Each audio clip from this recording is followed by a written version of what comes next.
आप लोगों को कमजोर शिक्षा, कमजोर भारत के बारे में बताना चाहूंगा। हमारे देश की मौजूदा शिक्षा प्रणाली दिन प्रतिदिन बद से बदतर होती जा रही है। सरकारी प्राथमिक स्कूलों की बदहाली जग जाहिर है। भाषा की अगर हम बात करें तो 5वीं कक्षा का बच्चा हिंदी तक ठीक से नहीं पढ़ पाता है। इसके लिए सबसे ज्यादा जिम्मेदार वे अध्यापक हैं जो यह सोचकर बच्चों की ओर ध्यान नहीं देते कि हम पढ़ाएं या नहीं पढ़ाएं, हमारी सरकारी नौकरी तो पक्की है। जब किसी बच्चे के मुंह से सुनते हैं कि परीक्षा के दौरान मैडम तो प्रश्नों के उत्तर खुद ही ब्लैक बोर्ड पर लिख देती है, तो यह कितनी चिंतनीय स्थिति है।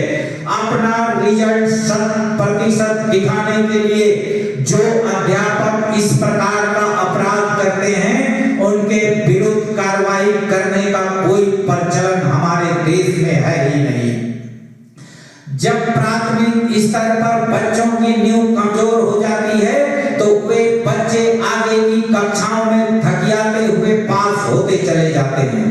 प्रतियोगी परीक्षाएं तो छोड़िए, सरकारी नीति के कारण जिन छोटे बच्चों को फेल नहीं किए जा सकते और कुछ मार्जिन से पास होते हैं, आगे चलकर वे बच्चे साक्षर बेरोजगारों की लाइन में लगकर जीवन भर की परेशानी मोल ले लेते हैं। यही वजह है कि आज हर व्यक्ति अपने बच्चे को किसी भी हाल में प्राइवेट स्कूलों में ही पढ़ाना चाहता है। लेकिन जिनकी आर्थिक स्थिति ठीक नहीं है, ऐसे माता पिता मजबूरन अपने बच्चों को सरकारी स्कूलों में भेजने के अलावा उनके पास दूसरा कोई विकल्प ही नहीं बचता।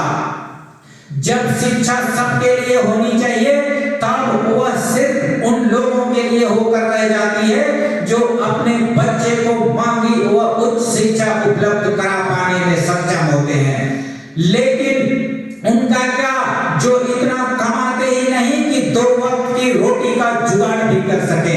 क्यों ऐसे माता पिताओं को कोई अधिकार नहीं है?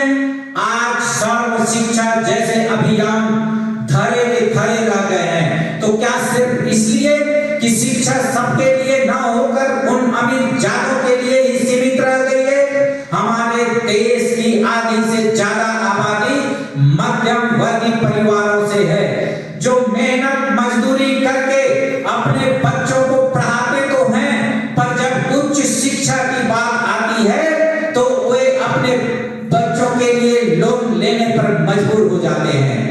वहीं कुछ प्रतिशत लोग ऐसे भी हैं जो मेहनत मजदूरी करके सिर्फ अपना जीवन चलाते हैं, अपने बच्चों की भविष्य को लेकर सपने भी बुनते हैं, लेकिन गरीबी और महंगी पढ़ाई की मार नहीं झेल पाने के कारण उन्हें अपने बच्चों की पढ़ाई बीच में ही छोड़ने पर मजबूर होना पड़ता है। बात करें अध्यापकों की, तो सरकारी स्कूलों में पढ़ाने वाले अध्यापकों की डिग्री प्राइवेट स्कूलों से ज्यादा उच्च डिग्री होती है। लेकिन क्या कर सकते हैं, हमारे सरकारी स्कूलों की शिक्षा तंत्र ही ऐसा है जहां पर बच्चों को नर्सरी लेवल से ही वैसा माहौल नहीं मिलता जैसा किसी प्राइवेट या अंतरराष्ट्रीय स्कूल में पढ़ने वाले बच्चों को मिलता है।